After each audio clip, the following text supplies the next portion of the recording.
દેશની આઝાદી પહેલાં અંગ્રેજોની જે નીતિ હતી ભાગલા પાડીને રાજ કરવાની વાત છે એ ગોરા અંગ્રેજો હતા ને અત્યારે જે ભાગલા પાડીને રાજ કરવાની જે વાત કરે છે એવી ભારતીય જનતા પાર્ટી જે દેશની અંદર અને ગુજરાતની અંદર જે ભ્રષ્ટાચાર કરે છે એની સામે લડાઈ છે।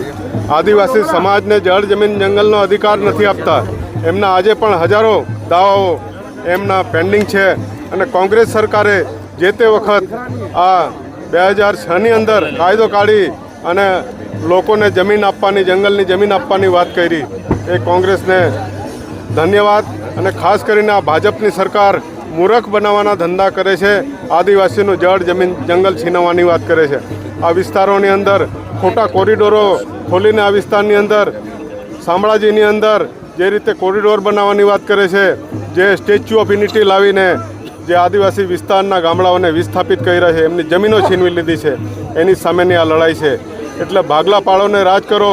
આ ભારતીય જનતા પાર્ટીને આવનારા સમયની અંદર અમે કોંગ્રેસ પાર્ટી સાથે એટલે હું જોડાયો છું કે આ ગુજરાતમાંથી ઉખેડીને ફેંકી દઈશું।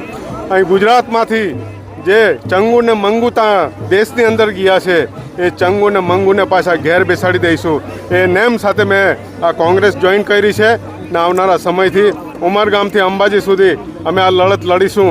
જેવી રીતે પાડલિયાની અંદર પેલા બહેનનું, વિધવા બહેનનું ઘર તોડીને આ જંગલ ખાતા અને પોલીસ ખાતા આ સરકાર, ભાજપની સરકારે તોડી નાખ્યા છે, એ કોઈ વિસ્તારમાં બનવા નહીં દઈએ।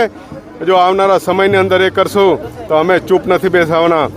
ખાસ કરીને અમારી લડાઈ રહેશે એસસી, એસટી, ઓબીસી, માઇનોરિટી આખા ગુજરાતમાં ભેગા કરીશું અને તાલુકા જિલ્લા તો અમે કબજે કરી જ લેવાના છે, પણ આવનારી 2027ની વિધાનસભા પણ તમે જોઈ લેજો કે એની અંદર પણ કોંગ્રેસનો અહીં ગાડી વિજય થવાનો છે, કોંગ્રેસની સરકાર આવવાની છે અને આવા ભ્રષ્ટ જે અધિકારીઓ છે, ભ્રષ્ટ જે નેતાઓ છે એમને જેલમાં નાખી દેવાના છે।